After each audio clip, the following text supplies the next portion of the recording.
प्रश्न, द्विराष्ट्र सिद्धांत का वर्णन करें। उत्तर, द्विराष्ट्र सिद्धांत, यह सिद्धांत इस अवधारणा से प्रेरित रहा कि हिंदू और मुस्लिम दो अलग अलग समुदाय हैं। सर सैयद अहमद खान 1817 से 1898 एवं अलीगढ़ स्कूल द्वारा मुस्लिम आत्म जागृति और पहचान के लिए आंदोलन शुरू किया गया था। कवि अल्लामा मोहम्मद इकबाल 1877 से 1938 दार्शनिक व्याख्या प्रदान करने वाली एक प्रमुख आवाज बन गए। लेकिन यह वकील मोहम्मद अली जिन्ना 1871 से 1948 थे, जिन्होंने पाकिस्तान की एक राजनीतिक वास्तविकता से मुस्लिमों के लिए दक्षिण एशिया में एक स्वतंत्र राष्ट्र राज्य बनाकर राजनीतिक योजना को अंजाम दिया। सुमित सरकार ने अपने अध्ययन में यह पाया है कि मुस्लिम सांप्रदायिक नेताओं द्वारा द्विराष्ट्र सिद्धांत की वकालत करने के बावजूद भी उनमें से कोई भी अधिक समय तक भारत के विभाजन और मुस्लिमों के लिए एक स्वतंत्र राज्य के निर्माण के बारे में गंभीरता से नहीं सोच रहा था। वे बताते हैं कि मार्च 1940 में मुस्लिम लीग के लाहौर अधिवेशन द्वारा अपनाए गए पाकिस्तान के नारे के विकास के अंतिम चरण में ब्रिटिश उकसावे का अभाव नहीं था। सन 1930 में इकबाल द्वारा मुस्लिम लीग को अपने अध्यक्षीय भाषण में उत्तर पश्चिम भारतीय मुस्लिम राज्य की आवश्यकता के संदर्भ में इस मांग का कभी कभी पता लग पाया है, लेकिन उनके भाषण के संदर्भ से यह स्पष्ट होता है कि महान उर्दू कवि व देशभक्त भारत के उत्तर पश्चिम में विभाजन की नहीं बल्कि मुस्लिम बहुल क्षेत्रों के पुनर्संगठन की कल्पना करते थे। भारत को एक कमजोर भारतीय संघ के भीतर एक स्वायत्त इकाई के रूप में देखा जाता था। कैम्ब्रिज में चौधरी रहमत अली के पंजाबी मुस्लिम छात्रों के समूह के पास इस विचार के मूल प्रस्तावक माने जाने का बेहतर दावा रहा है। 1933 और 1935 में लिखे गए दो पर्चों में रहमत अली ने एक नई इकाई के लिए एक अलग राष्ट्रीय दर्जे की मांग की, जिसके लिए उन्होंने पंजाब, अफगान प्रांत, कश्मीर, सिंध और बलूचिस्तान से मिलाकर पाकिस्तान नाम को गढ़ा। उस समय किसी ने भी इसे बहुत गंभीरता से नहीं लिया था। कम से कम मुस्लिम लीग और गोलमेज सम्मेलन के अन्य मुस्लिम प्रतिनिधियों ने इस विचार को एक छात्र के सपने के रूप में समझकर खारिज कर दिया। वह अलग पाकिस्तान की मांग के मामले के केंद्र में था, जिसे द्विराष्ट्र सिद्धांत कहा जाता है। कई लोगों का मानना था कि 29 दिसंबर 1930 को मुस्लिम लीग में अल्लामा इकबाल का अध्यक्षीय भाषण ही था जिसमें औपचारिक रूप से द्विराष्ट्र के सिद्धांत का सर्वप्रथम परिचय दिया गया था, जिसे बाद में पाकिस्तान की मांग के समर्थन में प्रयोग किया गया था। सन 1937 के चुनावों में मुस्लिम लीग की अपमानजनक हार के पश्चात मुस्लिमों के लिए एक अलग राष्ट्र के विचार को बढ़ावा दिया गया और उस पर अधिक बल दिया गया। अपने नेतृत्व को बनाए रखने के लिए उन्होंने मुस्लिमों को एकजुट करने के लिए वैकल्पिक रणनीति अपनाई। यह विचार ऐसे मोड़ पर था कि जिन्ना एक सजातीय मुस्लिम राष्ट्र राज्य बनाने के लिए मोहम्मद इकबाल के नुस्खे की ओर निर्णायक रूप से झुके हुए थे। इकबाल द्वारा निर्धारित दार्शनिक आधार पर खड़े होकर जिन्ना पंजाब, NWFP, सिंध और बलूचिस्तान के मुस्लिम आबादी वाले क्षेत्रों को एक राज्य में एकजुट करना चाहते थे। इसलिए इकबाल को जिन्ना पाकिस्तान के वास्तविक संस्थापक का बौद्धिक गुरु माना जाता है। दूसरा प्रसिद्ध संबोधन जहां द्विराष्ट्र के सिद्धांत को सार्वजनिक रूप से व्यक्त किया गया था वह 22 मार्च 1940 को लाहौर में जिन्ना का भाषण था, जहां पर उन्होंने कहा कि हिंदू और मुस्लिम दो अलग अलग धार्मिक दर्शन से संबंध रखते हैं जो कि भिन्न भिन्न सामाजिक रीति रिवाजों और साहित्य से संबंधित हैं। उनमें कोई अंतर्जातीय विवाह नहीं हो सकता है एवं जो कि परस्पर विरोधी विचारों व अवधारणाओं पर आधारित हैं। जिन्ना का जीवन तथा जीवन जीने के विषय में अलग दृष्टिकोण था और 1000 वर्षों के इतिहास के बावजूद भी हिंदुओं और मुस्लिमों के बीच संबंध सौहार्द के स्तर तक नहीं पहुंच सके। जिन्ना ने उस भाषण में अपनी स्थिति इस प्रकार से बताई। इस बात की सराहना करना बेहद कठिन है कि हमारे हिंदू मित्र इस्लाम और हिंदू धर्म की वास्तविक प्रकृति को समझने में क्यों विफल हैं। वे सही मायनों में धार्मिक नहीं है लेकिन वास्तव में सामाजिक आधार पर अलग तथा विशिष्ट है एवं यह एक सपना है कि हिंदू और मुस्लिम कभी भी एक सामान्य राष्ट्रीयता में विकसित हो सकते हैं तथा यह एक भारतीय राष्ट्र की गलत धारणा की परेशानी को पैदा कर सकती है। और यदि हम समय पर अपनी धारणाओं को संशोधित करने में विफल रहे तो यह भारत को विनाश की ओर ले जाएगा। हिंदू और मुस्लिम दोनों ही अलग अलग धार्मिक दर्शन, सामाजिक रीति रिवाज और साहित्य से संबंध रखते हैं। वे न तो आपस में विवाह करते हैं और न ही एक साथ भोजन करते हैं। वास्तव में वे दोनों अलग अलग सभ्यताओं से संबंधित हैं जो कि मुख्य रूप से परस्पर विरोधी विचारों एवं अवधारणाओं पर आधारित हैं। उनका जीवन और जीवन शैली भी अलग है। यह बिल्कुल स्पष्ट है कि हिंदू और मुस्लिम इतिहास के विभिन्न स्रोतों से अपनी प्रेरणा प्राप्त करते हैं। उनके पास अलग अलग महाकाव्य, अलग अलग नायक और अलग अलग प्रसंग हैं। बहुत बार एक का नायक किसी का दुश्मन होता है। दूसरी ओर, इसी तरह से उनकी जीत और हार अतिव्यापी हो जाती है। एक ही राज्य के तहत ऐसे दो राष्ट्रों को एक साथ जोड़ने के लिए, जिनमें एक अल्पसंख्यक के रूप में और दूसरा बहुसंख्यक के रूप में हो। इन दोनों के बढ़ते हुए असंतोष और किसी भी ऐसे ताने बाने को अंतिम रूप से नष्ट करना होगा जो ऐसे राज्य की सरकार के लिए बनाया जा सकता है। द्विराष्ट्र सिद्धांत ने इस प्रकार दावा किया कि इन दो धर्मों से संबंधित लोगों की जीवनशैली में अनेक भिन्नता के कारण भारत एक राष्ट्र नहीं था। इस सिद्धांत के समर्थकों द्वारा यह स्वीकार किया गया था कि प्रत्येक धार्मिक समूह के भीतर भाषा, संस्कृति और जातीयता की एक महान विविधता थी, जिस कारण से दो समुदाय एक ही राष्ट्र नहीं बना सकते। इसलिए अविभाजित भारत को एक परिसंघ का प्रकार माना जा सकता था। मुस्लिम सांप्रदायिकतावादियों ने यह तर्क दिया कि एक देश के मुस्लिम की एक देश के साथ कहीं अधिक सहानुभूति होती है बजाय दूसरे देश में रहने वाले मुस्लिमों की उसी देश में रहने वाले एक गैर मुस्लिमों की तुलना में।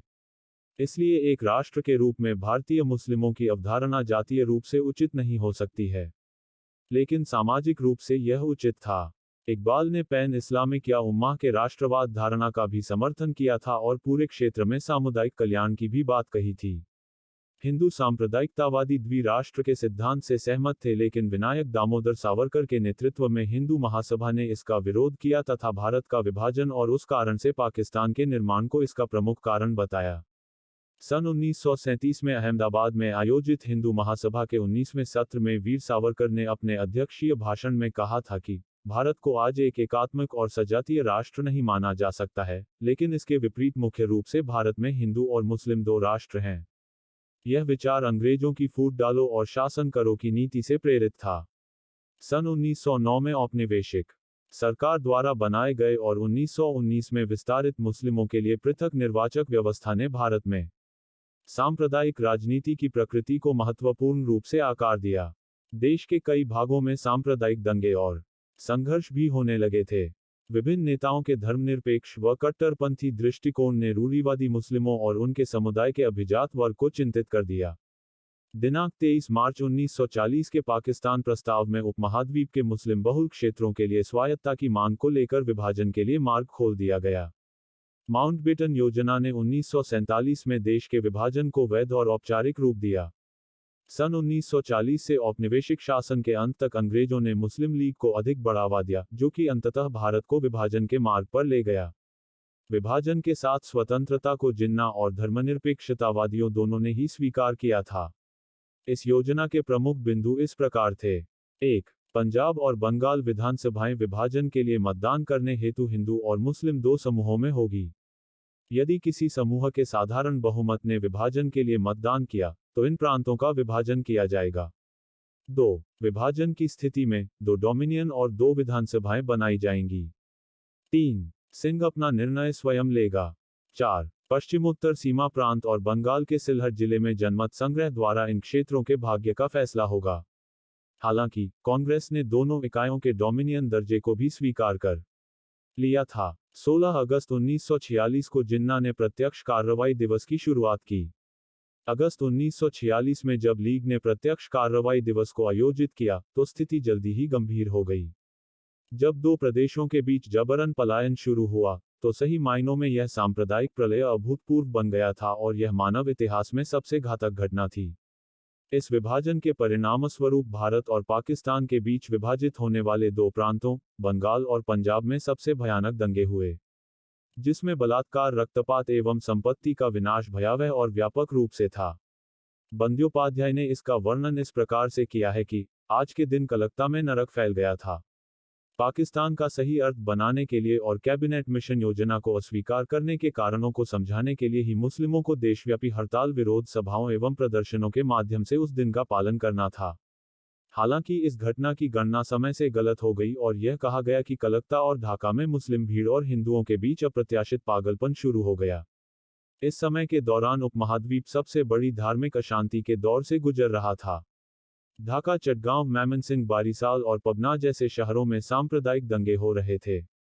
नोआखली और टिप्पेक जैसे जिलों में स्थिति अत्यंत ही खराब हो गई। इसे महान कलकत्ता हत्या के रूप में भी याद किया जाता है। यह सिर्फ बंगाली नहीं था जिसने इस तरह के सांप्रदायिक ध्रुवीकरण को बड़े स्तर पर देखा। जैसा कि मुस्लिम समुदाय ने मुस्लिम नेशनल गार्ड जैसे अर्धसैनिक संगठनों को संगठित करने का प्रयास किया। इसी तरह राष्ट्रीय स्वयंसेवक संघ RSS, आर्य समाज और हिंदू महासभा के तहत हिंदी का ध्रुवीकरण किया गया। राष्ट्रीय स्वयंसेवक संघ महाराष्ट्र, बिहार, दिल्ली, हिमाचल और मध्य प्रांत में अधिक मजबूत था, जैसा कि बंद्योपाध्याय ने कहा था। इसलिए इसमें कोई आश्चर्य नहीं रहा कि जो सांप्रदायिक आग कलकत्ता में भड़की थी उसने जल्द ही पूरे उपमहाद्वीप को अपनी लपेट में ले लिया। पूरे देश में भयानक घटनाओं के साथ उपमहाद्वीप में असुरक्षा के कारण ब्रिटिश सरकार ने भारत और पाकिस्तान की दो उत्तराधिकारी डोमिनियन सरकारों के लिए एक योजना प्रस्तावित की थी। इस विभाजन की योजना को माउंटबेटन की योजना के रूप में जाना जाता था। बंगाल और पंजाब के विभाजन के लिए प्रदान की गई योजना हिंदू बहुमत की माउंटबेटन योजना का 3 जून 1947 की योजना दूसरा नाम था। ब्रिटिश सरकार ने एक सिद्धांत के रूप में ब्रिटिश भारत के विभाजन को मंजूरी दी। कहा गया कि दोनों देशों को स्वायत्तता और संप्रभुता देते हुए उत्तराधिकारी सरकारों को संप्रभुता का दर्जा दिया जाएगा। इसने दोनों को अपना संविधान बनाने की क्षमता की अनुमति दी। रियासतों को दो मुख्य बातों के आधार पर पाकिस्तान या भारत में शामिल होने का विकल्प दिया गया था: भौगोलिक निकटता और लोकप्रिय वरीयता के आधार पर। नेहरू और राष्ट्रवादी नेताओं के अनुसार, यदि कानून और व्यवस्था को बहाल करना है तो कत्लेआम को रोकने के लिए विभाजन को स्वीकार करना सबसे बड़ी आवश्यकता प्रतीत होती है। तो क्यों सिखों की ओर से नेहरू, जिन्ना और सरदार बलदेव सिंह ने योजना का समर्थन किया और विभाजन की स्वीकार कर लिया? BTV प्रक्रिया को सभी समुदायों ने, जैसा कि जिन्ना ने कहा और विश्वास किया, जो मुस्लिम पाकिस्तान का विरोध कर रहे हैं वे अपना शेष जीवन भारत के प्रति वफादारी साबित करने में व्यतीत करेंगे। जिन्ना अंग्रेजों द्वारा रचा गया प्रोविंशियलिज्म यानी प्रांतवाद नहीं चाहते थे और वे एक ऐसा स्वतंत्र पाकिस्तान का निर्माण करना चाहते थे जो कि सभी मुस्लिमों के सामाजिक, राजनीतिक और धार्मिक अधिकारों की रक्षा करेगा। उन्होंने ब्रिटिश सरकार की भारत और पाकिस्तान दोनों के लिए प्रभुत्व की स्थिति की योजना से असहमति जताई। हालांकि 1946 के चुनावों में मुस्लिम लीग को जनादेश नहीं दिया गया था। इस चुनाव में कांग्रेस बहुमत से विजयी हुई थी।